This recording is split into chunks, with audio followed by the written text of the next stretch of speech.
ಶ್ರೀ ಗುರುಭ್ಯೋ ನಮಃ. ಹರಿ ಓಂ. ಯತ್ಪದಂ ವೇದ ಸಂವೇದ್ಯಂ ಕಟಾಕ್ಷೇಣಾಪಿ ವೀಕ್ಷಿತುಂ ನ ಕ್ಷಮಂತೆ ವಿಮತಯಸ್ತಮುಪಾಸೇ ಶ್ರೇಯಃ ಪತಿಂ.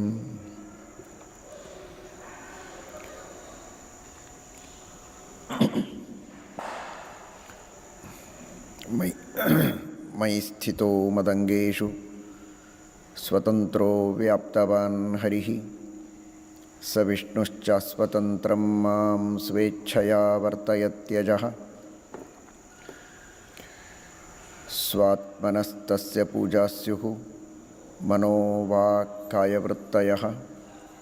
ಮಮೈತಾಃ ಇತಿ ಕರ್ತಾರಂ ಉದ್ದೇಶ್ಯಂಚ ಹರಿಂ ಸ್ಮರೇತ್.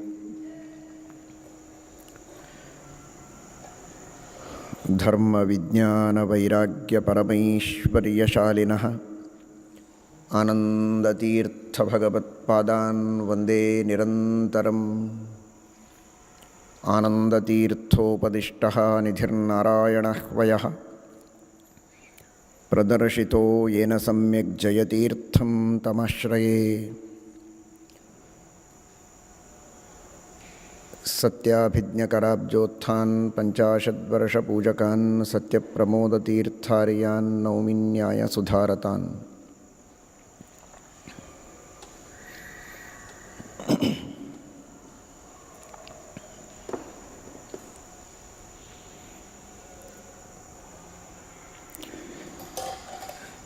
ಶ್ರೀಮದಾನಂದತೀರ್ಥ ಭಗವತ್ಪಾದಾಚಾರ್ಯರ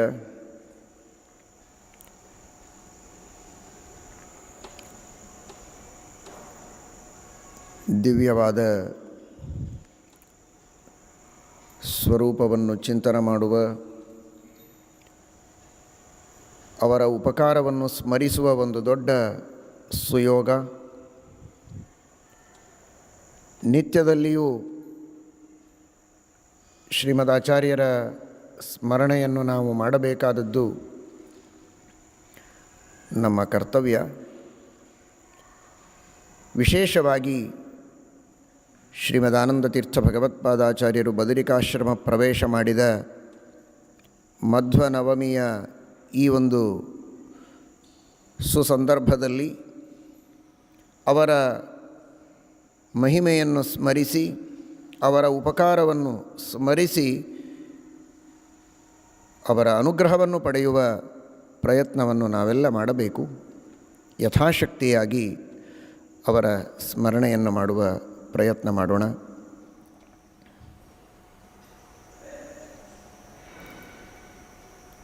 ಶ್ರೀಮದಾನಂದತೀರ್ಥ ಭಗವತ್ಪಾದಾಚಾರ್ಯರಂತಹ ಮಹಾಗುರುಗಳು ನಮಗೆ ದೊರಕಿದ್ದೇ ನಮ್ಮ ಅನಂತ ಜನ್ಮಗಳ ಪುಣ್ಯದ ಫಲ ಎಂಬುದಾಗಿ ನಾವು ತಿಳಿಯಬಹುದು.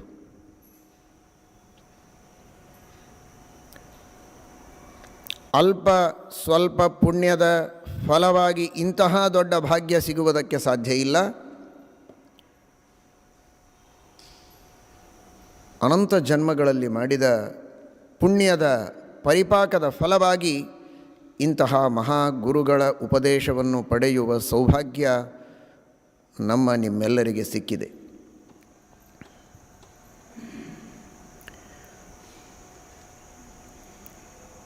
ಶುದ್ಧವಾದ ಜ್ಞಾನವನ್ನು ಪಡೆದ ವಾಯುದೇವರನ್ನು ಪರಮಾತ್ಮ ಅವತಾರ ಮಾಡುವುದಕ್ಕೆ ಆದೇಶ ಮಾಡಿದ.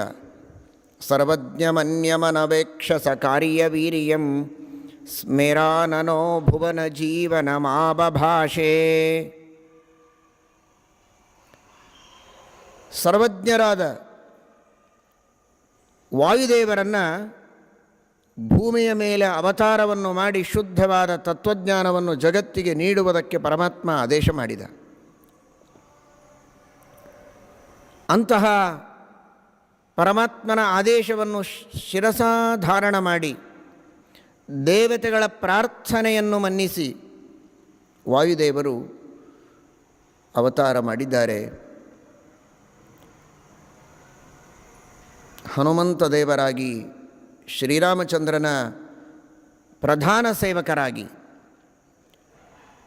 ಭೀಮಸೇನ ದೇವರಾಗಿ, ಶ್ರೀಕೃಷ್ಣ ಪರಮಾತ್ಮನ ಪ್ರಧಾನ ಸೇವಕರಾಗಿ ಅವತಾರ ಮಾಡಿದ ವಾಯುದೇವರು ಪುನಃ ಪರಮಾತ್ಮನ ಆದೇಶದಂತೆ ಶ್ರೀಮದಾನಂದತೀರ್ಥ ಭಗವತ್ಪಾದಾಚಾರ್ಯರಾಗಿ ಶ್ರೀಮನ್ಮಧ್ವಾಚಾರ್ಯರಾಗಿ ಅವತರಿಸಿ ವೇದವ್ಯಾಸ ದೇವರ ಪ್ರಧಾನ ಸೇವಕರಾಗಿ ಶಿಷ್ಯರಾಗಿ ಭಕ್ತರಾಗಿ ಅವರ ಗ್ರಂಥಗಳ ವ್ಯಾಖ್ಯಾನವನ್ನು ಮಾಡಿ ಜಗತ್ತಿನಲ್ಲಿ ಸತ್ಸಿದ್ಧಾಂತದ ಪ್ರಸಾರಕರಾಗಿ ಅವತಾರ ಮಾಡಿದ್ದಾರೆ. ಅಂತಹ ಶ್ರೀಮದಾನಂದತೀರ್ಥ ಭಗವತ್ಪಾದಾಚಾರ್ಯರು ನಮಗೆ ಗುರುಗಳಾಗಿ ದೊರಕಿದ್ದಾರೆ. ವೇದವ್ಯಾಸದೇವರ ಅನುಗ್ರಹದಿಂದ ಶ್ರೀಮದಾನಂದತೀರ್ಥ ಭಗವತ್ಪಾದಾಚಾರ್ಯರು ಏನೆಲ್ಲ ತಿಳಿದುಕೊಂಡಿದ್ದಾರೆ ಅಂತ ನಾವು ಕೇಳ್ತೇವೆ. ಸ್ವತಃ ಶ್ರೀಮದಾಚಾರ್ಯರು ವಿನಯದಿಂದ ಹೇಳಿಕೊಳ್ತಾರೆ. ಮಹಾಭಾರತ ತಾತ್ಪರ್ಯ ನಿರ್ಣಯದಲ್ಲಿ ವೇದವ್ಯಾಸದೇವರು ನಮ್ಮ ಮೇಲೆ ಮಾಡಿದ ಅನುಗ್ರಹ ಎಷ್ಟು ದೊಡ್ಡದು ಅಂತ. ಯಸ್ತತ್ ಪ್ರಸಾದಾತ್ ಅಖಿಲಾಂಶ್ಚ ವೇದಾನ್ ಸ ಪಂಚರಾತ್ರಾನ್ ಸರಹಸ್ಯ ಸಂಗ್ರಹಾನ್ ವೇದೇತಿಹಾಸಾಂಶ್ಚ ಪುರಾಣಯುಕ್ತಾನ್ ಯಥಾವದನ್ಯಾಃ ಅಪಿ ಸರ್ವವಿದ್ಯಾಃ.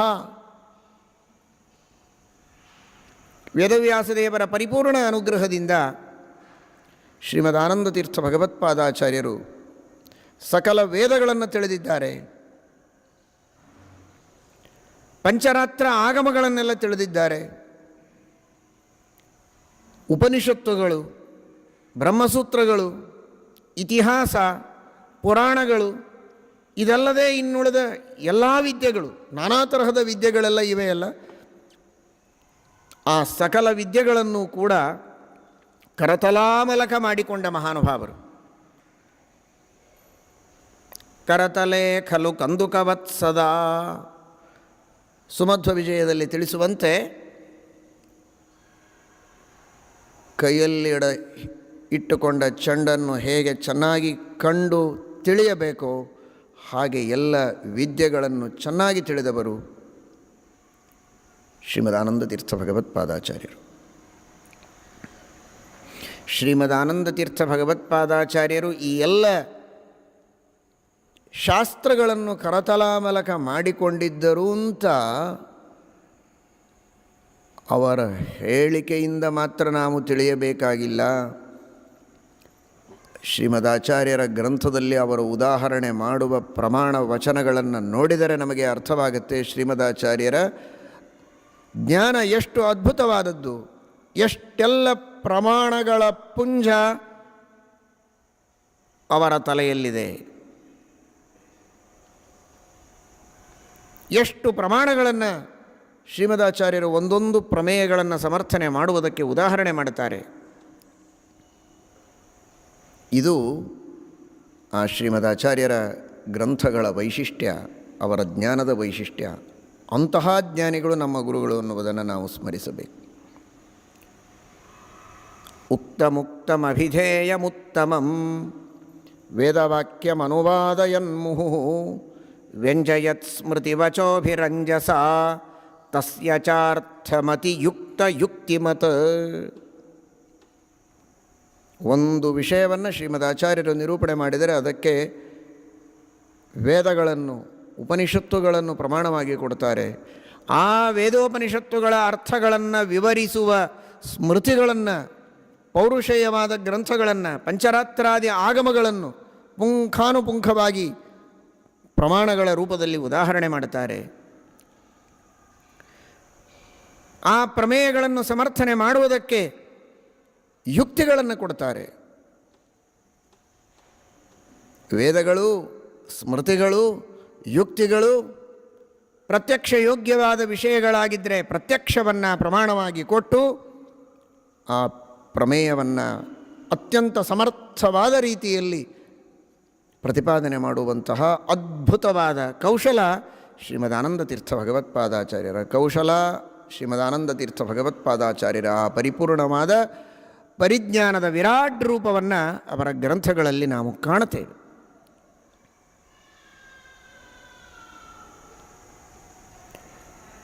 ಶ್ರೀಮದ್ ಆಚಾರ್ಯರ ಗ್ರಂಥ ಬಹಳ ಸಂಕ್ಷಿಪ್ತವಾದದ್ದು. ಕೆಲವರೆಲ್ಲ ಶ್ರೀಮದ್ ಆಚಾರ್ಯರ ಭಾಷ್ಯ ಇದು ಬಹಳ ಸಂಕ್ಷಿಪ್ತವಾದದ್ದು, ಅರ್ಥವಾಗೋದಿಲ್ಲ, ಅರ್ಥವಾಗೋದಕ್ಕೆ ಅನೇಕ ವ್ಯಾಖ್ಯಾನಗಳ ಸಹಾಯ ಇದು ಅನಿವಾರ್ಯ, ಹೀಗಾಗಿ ಒಂದರ್ಥದಲ್ಲಿ ಶ್ರೀಮದ್ ಆಚಾರ್ಯರ ಭಾಷ್ಯದಲ್ಲಿ ಪರಿಪೂರ್ಣತೆ ಇಲ್ಲ ಅನ್ನುವ ಅಭಿಪ್ರಾಯ ಅನೇಕರಿಗೆ ಬರುತ್ತೆ.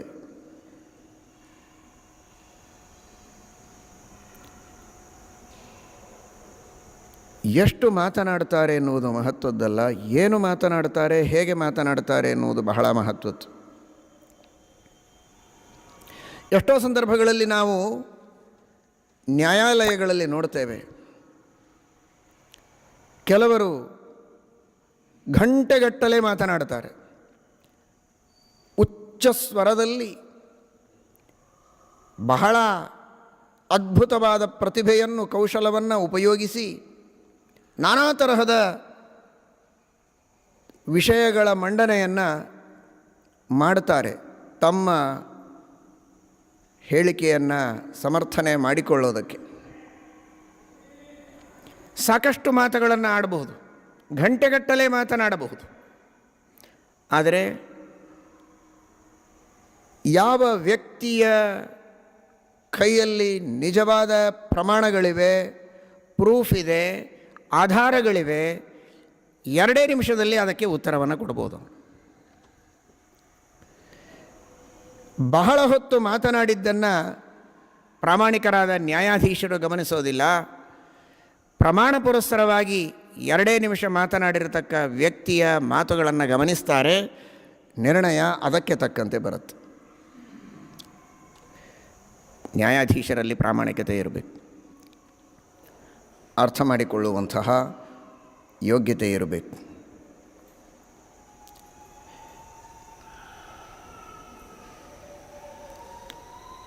ಬಹಳ ಮಾತನಾಡಿದ್ದು ಸತ್ಯ, ಸ್ವಲ್ಪ ಮಾತನಾಡಿದ್ದು ಸರಿಯಲ್ಲ ಅಂತನ್ನುವ ರೀತಿಯ ಚಿಂತನೆಯಲ್ಲಿ ನ್ಯಾಯಾಧೀಶರು ಕುಳಿತಿರಬಾರದು.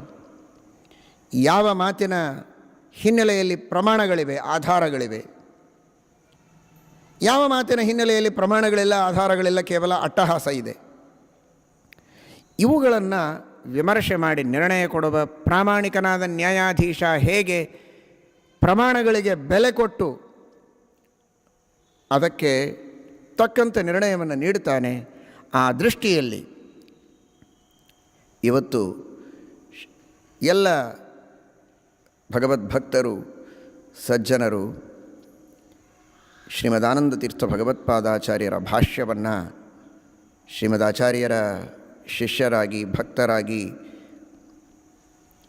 ಬಹಳ ಶ್ರದ್ಧೆಯಿಂದ, ಕೇವಲ ಶ್ರದ್ಧೆಯಿಂದ ಅಲ್ಲ, ಚಿಕಿತ್ಸಕ ಬುದ್ಧಿಯಿಂದ ನೀವು ಅಧ್ಯಯನವನ್ನು ಮಾಡಿ ಅನುಭವಕ್ಕೆ ಹತ್ತಿರವಾದ, ಯುಕ್ತಿಗಳಿಂದ ಸಿದ್ಧವಾದ ವೇದಾದಿ ಸಕಲ ಸಚ್ಛಾಸ್ತ್ರಗಳ ಪ್ರಮಾಣದ ತಳಹದೆಯ ಮೇಲೆ ನಿಂತಿರುವಂತಹ ಒಂದೊಂದು ಶ್ರೀಮದಾನಂದ ತೀರ್ಥ ಭಗವತ್ಪಾದಾಚಾರ್ಯರ ಮಾತುಗಳು, ಶ್ರೀಮದಾಚಾರ್ಯರ ನಿರೂಪಣೆ ಮಾಡುವ ಒಂದೊಂದು ಪ್ರಮೇಯಗಳು ಎಷ್ಟು ಪ್ರಾಮಾಣಿಕವಾದದ್ದು, ಎಷ್ಟು ಮನವರಿಕೆಯಾಗುವಂಥದ್ದು, ಇದನ್ನು ನೀವೆಲ್ಲ ಅರ್ಥ ಮಾಡಿಕೊಂಡು ಈಗ ಭಕ್ತಿಯಿಂದ ಶ್ರೀಮದಾಚಾರ್ಯರ ಸೇವೆಯನ್ನು ನೀವು ಮಾಡ್ತಾ ಇದ್ದೀರಿ. ಇಲ್ಲಿ ನೆರೆದಂತಹ ಎಲ್ಲ ಭಗವದ್ಭಕ್ತರು ಅವರ ಸ್ತೋತ್ರವನ್ನು ಪಠನ ಮಾಡ್ತೀರಿ, ಸುಮಧ್ವ ವಿಜಯದ ಪಠನ ಅಧ್ಯಯನಾದಿಗಳನ್ನು ಮಾಡ್ತೀರಿ. ಆದರೆ ಶ್ರೀಮದಾಚಾರ್ಯರ ಜ್ಞಾನ ಎಂಥದ್ದು, ಅವರ ಗ್ರಂಥಗಳು ಎಂಥದ್ದು, ಇದನ್ನು ಅರ್ಥ ಮಾಡಿಕೊಂಡು ಅಧ್ಯಯನ ಮಾಡಿ ಜ್ಞಾನಿಗಳಿಂದ, ಗುರುಗಳಿಂದ ಉಪದೇಶ ಪಡೆದುಕೊಂಡು ಅದಕ್ಕಾಗಿ ನಿಮ್ಮ ಜೀವನವನ್ನು ಮೀಸಲಿಟ್ಟು ಅದರ ಮಹತ್ವವನ್ನು ತಿಳಿದುಕೊಂಡು ನೀವು ಭಕ್ತಿಯನ್ನು ಮಾಡಿ.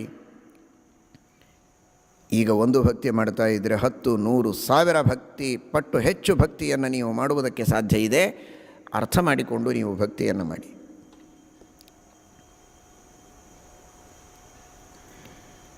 ಇದು ಶ್ರೀಮದ್ ಆನಂದತೀರ್ಥ ಭಗವತ್ಪಾದಾಚಾರ್ಯರ ಅದ್ಭುತವಾದಂತಹ ಜ್ಞಾನ.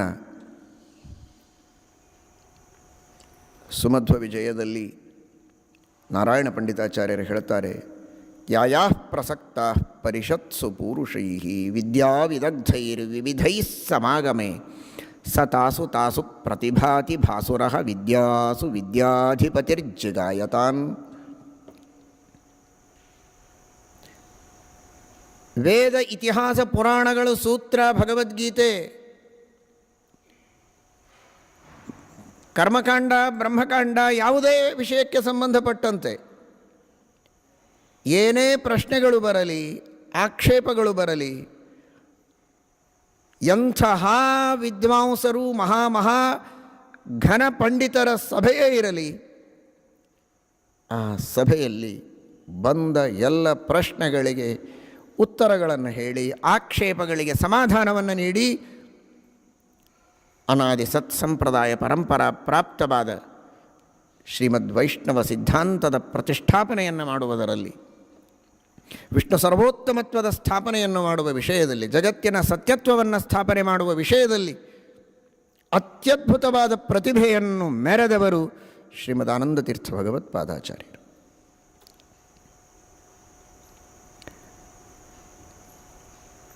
ಅಂತಹ ಶ್ರೀಮದ್ ಆಚಾರ್ಯರ ಭವ್ಯವಾದ ಆ ಗ್ರಂಥಗಳ ವೈಭವ, ಶ್ರೀಮದ್ ಆಚಾರ್ಯರು ಮಾಡಿದ ಉಪದೇಶದ ರೀತಿ, ಇವುಗಳನ್ನು ಅರ್ಥ ಮಾಡಿಕೊಳ್ಳುವ ಪ್ರಯತ್ನ ನಾವು ಮಾಡಬೇಕು.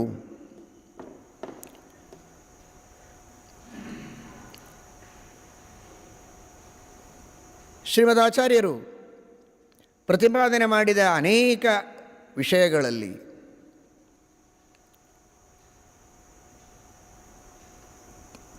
ಪ್ರಪಂಚದ ಸತ್ಯತೆ, ಇದನ್ನು ಶ್ರೀಮದ್ ಆಚಾರ್ಯರು ತಮ್ಮ ಗ್ರಂಥಗಳಲ್ಲಿ ನಿರೂಪಣೆ ಮಾಡಿಕೊಟ್ಟಿದ್ದಾರೆ. ಭಕ್ತರೇ, ನಿಮ್ಮ ಮನಸ್ಸಿನಲ್ಲಿ ಬಂದ ಪ್ರಶ್ನೆ ಏನು ಅಂತ ನಮಗೆ ಗೊತ್ತು. ಶ್ರೀಮದ್ ಆಚಾರ್ಯರ ಕೊಡುಗೆ ಏನು ಅಂತ ವ್ಯವಸ್ಥಾಪಕರು ವಿಷಯ ಕೊಟ್ಟಿದ್ದಾರೆ. ಶ್ರೀಮದ್ ಆಚಾರ್ಯರ ಮಹಿಮೆಗಳು ಹಾಗೂ ಕೊಡುಗೆ ಅಂತ. ಜಗತ್ತು ಸತ್ಯ, ಇದು ಎಲ್ಲರ ಅನುಭವಕ್ಕೆ ಗೋಚರವಾಗುವ ವಿಷಯ.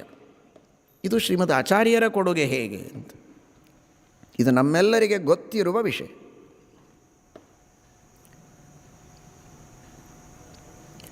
ಸತ್ಯ,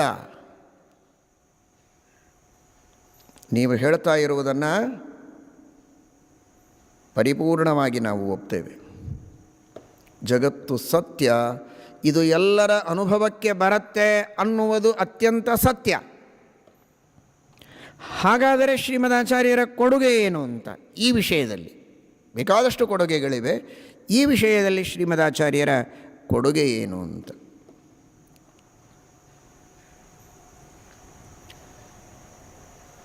ಜಗತ್ತು ಸತ್ಯ ಅನ್ನುವುದು ಎಲ್ಲರ ಅನುಭವಕ್ಕೆ ಬರುವ ವಿಷಯ. ಆದರೆ ಇದರ ಬಗ್ಗೆ ಅನೇಕ ರೀತಿಯ ಚಿಂತನೆಗಳುಂಟು.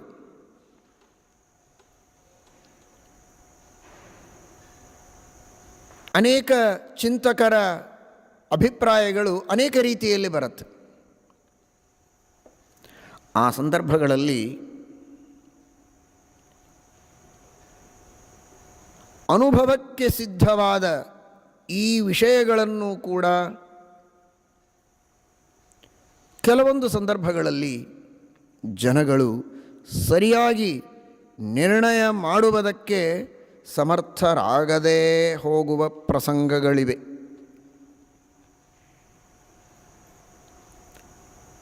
ಅಂತಹ ಸಂದರ್ಭಗಳಲ್ಲಿ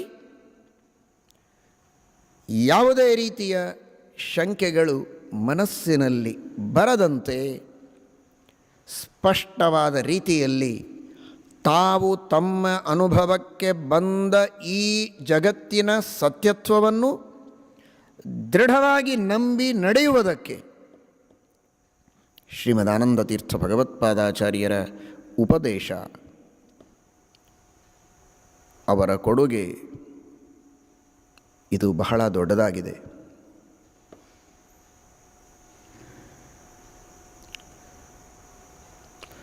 ವಿಜ್ಞಾನಿಗಳ ಕೊಡುಗೆ ಇದ್ದದ್ದನ್ನು ತೋರಿಸುವುದು, ಅದರಲ್ಲಿದೆ ಕೊಡುಗೆ.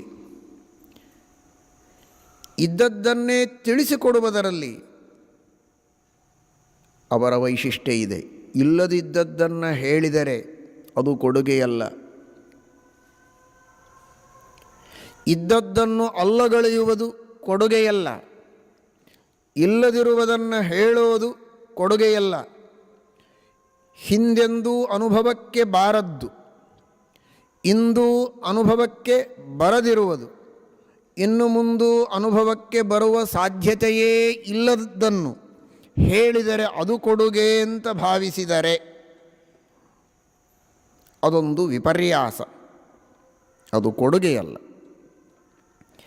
ಯಾವುದು ಸತ್ಯ ಅದನ್ನೇ ತಿಳಿಸುವುದು, ಆ ಸತ್ಯವನ್ನು ಹೇಗೆ ಉಪಯೋಗಿಸೋದು ಅನ್ನೋದನ್ನು ಅರ್ಥ ಮಾಡಿಸಿಕೊಡೋದು, ಇದು ಕೊಡುಗೆ. ನಿಮ್ಮ ಮನೆಯಲ್ಲಿಯೇ ಸಂಪತ್ತಿದೆ, ನಿಧಿ ಇದೆ, ಅದರ ಉಪಯೋಗ ಹೇಗೆ ಮಾಡಿಕೊಳ್ಳಬೇಕು ಗೊತ್ತಿಲ್ಲ, ಅದನ್ನು ತಿಳಿಸಿಕೊಟ್ರೆ ಅದೇ ದೊಡ್ಡ ಕೊಡುಗೆ. ನಿನ್ನ ಅಭಿಪ್ರಾಯವೇನು? ನಿನ್ನ ಮನೆಯಲ್ಲಿ ಸಂಪತ್ತು ಇದೆ ಎಂಬ ಅಭಿಪ್ರಾಯವೋ? ಹಾಗಾದರೆ ಅದು ಇಲ್ಲ ಅಂತ ಹೇಳಿದರೆ ಕೊಡುಗೆಯಾ? ಅಥವಾ ಇಲ್ಲದಿರುವುದನ್ನು ಇದೆ ಅಂತ ಹೇಳಿದರೆ ಕೊಡುಗೆಯಾ? ಅಲ್ಲ. ಇದ್ದದ್ದನ್ನೇ ಇದೆ ಅಂತ ದೃಢಪಡಿಸಿ ತೆಗೆದುಕೊಳ್ಳುವ ಉಪಾಯವನ್ನು ತೋರಿಸಿ ಅದನ್ನು ಬಳಸಿಕೊಳ್ಳುವ ಸರಿಯಾದ ರೀತಿ ನೀತಿಗಳನ್ನು ಕಲಿಸಿಕೊಟ್ಟರೆ ಅಂತಹ ಹಿತೈಷಿ ಮಾಡಿದ ಉಪಕಾರ, ಅವನ ಸಹಾಯ ಸಹಕಾರ ಅದೇ ದೊಡ್ಡ ಕೊಡುಗೆ.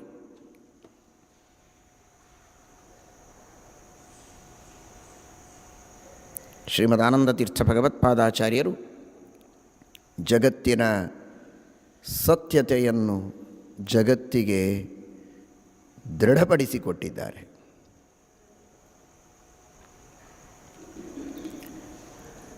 ಜಗತ್ತು ಸತ್ಯ ಅಂತ ಎಲ್ಲರ ಅನುಭವಕ್ಕೆ ಬಂದರೂ ಕೆಲವರು ಇದರ ಬಗ್ಗೆ ನಾನಾ ರೀತಿಯ ಅಭಿಪ್ರಾಯಗಳನ್ನು ವ್ಯಕ್ತಪಡಿಸ್ತಾರೆ.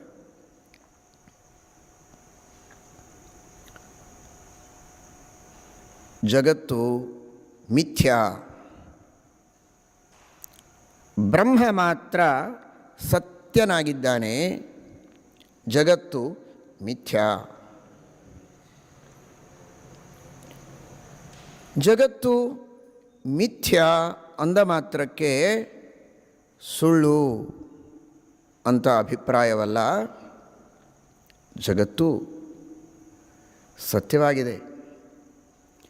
ಆದರೆ ಇದು ನಿತ್ಯವಾಗಿ ಇಲ್ಲ.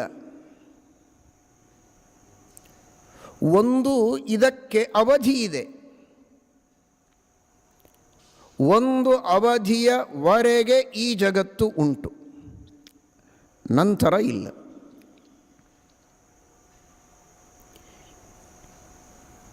ಬ್ರಹ್ಮಜ್ಞಾನ ಆಗುವವರೆಗೆ ಈ ಜಗತ್ತುಂಟು. ಪರಬ್ರಹ್ಮನ ಜ್ಞಾನವಾದ ಮೇಲೆ ಈ ಜಗತ್ತಿಲ್ಲ. ಈ ಅರ್ಥದಲ್ಲಿ ಜಗತ್ತು ಮಿಥ್ಯ, ಆದರೆ ಜಗತ್ತು ಸತ್ಯ. ಬ್ರಹ್ಮಜ್ಞಾನ ಆಗುವವರೆಗೆ ಸತ್ಯ, ಆನಂತರ ಇಲ್ಲ ಅನ್ನುವ ಅರ್ಥದಲ್ಲಿ ಮಿಥ್ಯ. ಹೀಗಾಗಿ ದ್ವೈತವಾದದಲ್ಲಿ, ಅದ್ವೈತವಾದದಲ್ಲಿ ಎಲ್ಲ ವಾದಗಳಲ್ಲಿಯೂ ಜಗತ್ತು ಸತ್ಯ.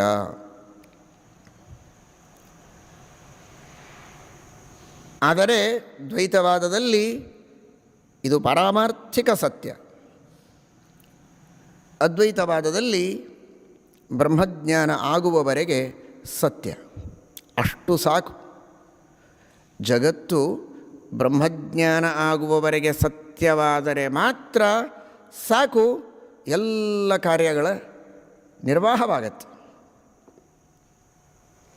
ಅದಕ್ಕೂ ಮಿಗಿಲಾಗಿ ಜಗತ್ತಿಗೆ ಸತ್ಯತೆಯನ್ನು ಒಪ್ಪುವ ಅವಶ್ಯಕತೆ ಇಲ್ಲ ಅನ್ನುವ ರೀತಿಯ ಒಂದು ಚಿಂತನವು ಅನೇಕ ಚಿಂತಕರ ಮನಸ್ಸಿನಲ್ಲಿ ಬರಬಹುದು. ಅದಕ್ಕಾಗಿ ಶ್ರೀಮದಾಚಾರ್ಯರ ಕೊಡುಗೆ ಅತ್ಯಂತ ಅಗತ್ಯವಾದದ್ದು. ನೋಡಿ, ನೀವೆಲ್ಲ ಇಲ್ಲಿ ಕುಳಿತವರು ಶ್ರದ್ಧಾವಂತರೂ ಹೌದು, ಆಲೋಚನಾ ಶಕ್ತಿಯನ್ನು ಬೆಳೆಸಿಕೊಂಡ ಚಿಂತಕರು, ವಿದ್ಯಾವಂತರು, ಪ್ರಜ್ಞಾವಂತರೂ ಹೌದು. ಹೀಗಾಗಿ ಈ ವಿಷಯದ ಬಗ್ಗೆ ಚೆನ್ನಾಗಿ ಚಿಂತನವನ್ನು ನೀವು ನಡೆಸಿ.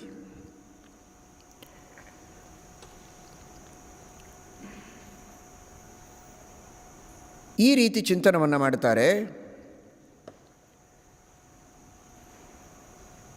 ಎದುರಿನಲ್ಲಿ ಒಂದು ಹಗ್ಗ ಇದೆ. ಆ ಹಗ್ಗವನ್ನು ನೋಡಿ ಹಾವು ಅಂತ ತಿಳಿತಾರೆ. ಕತ್ತಲು, ಬೆಳಕಿಲ್ಲ, ಬಹಳ ಅಲ್ಪವಾದ ಬೆಳಕಿದೆ. ಏನೋ ಅಂಕು ಡೊಂಕಾಗಿ ಬಿದ್ದ ಪದಾರ್ಥ ಕಂಡಿದೆ. ಅದು ನಿಜವಾಗಿ ಇದ್ದದ್ದು ಹಗ್ಗ. ಆದರೆ ಅದನ್ನು ಹಾವು ಅಂತ ತಿಳಿದ. ದೀಪ ಹಚ್ಚಿ ನೋಡಿದ. ಇದು ಹಾವಲ್ಲ, ಇದು ಹಗ್ಗ ಅಂತ ಗೊತ್ತಾಯಿತು. ಹಾವು ಅಂತ ತಿಳಿದಾಗ ಭಯಪಟ್ಟಿದ್ದ.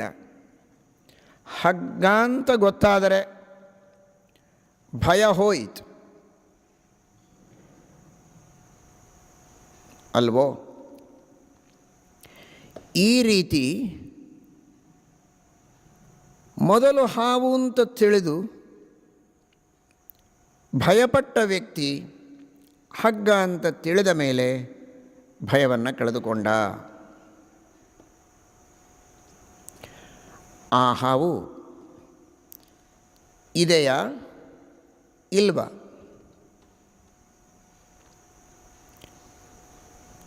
ಹಾವು ಇದೆ ಅಂದರೆ ಕಡಿಬೇಕು. ದೀಪ ಹಚ್ಚಿದ ಮೇಲೂ ಹಾಗೆ ಮುಂದೆ ಸಾಗಬೇಕು. ನಮಗೆ ಭಯವೂ ಹೋಯಿತು, ಅದು ಕಡಿಯೋದೂ ಇಲ್ಲ.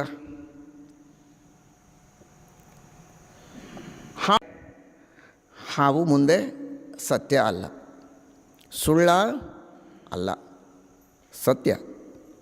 ಎಲ್ಲಿಯವರೆಗೆ ಸತ್ಯ? ಹಾವು ಅಂತ ಹಗ್ಗ ಅಂತ ತೋರೋವರೆಗೆ ಹಾವು ಸತ್ಯ. ಇದು ಹಗ್ಗ ಅಂತ ತೋರಿದ ಮೇಲೆ ಆ ಹಾವು ಸತ್ಯ ಅಲ್ಲ. ಹೀಗೆ ಒಂದು ಚಿಂತನೆ. ಇದನ್ನು ಪ್ರಾತಿಭಾಸಿಕ ಸತ್ಯ ಎಂಬುದಾಗಿಯೂ ಕೆಲವರ ಚಿಂತನೆ.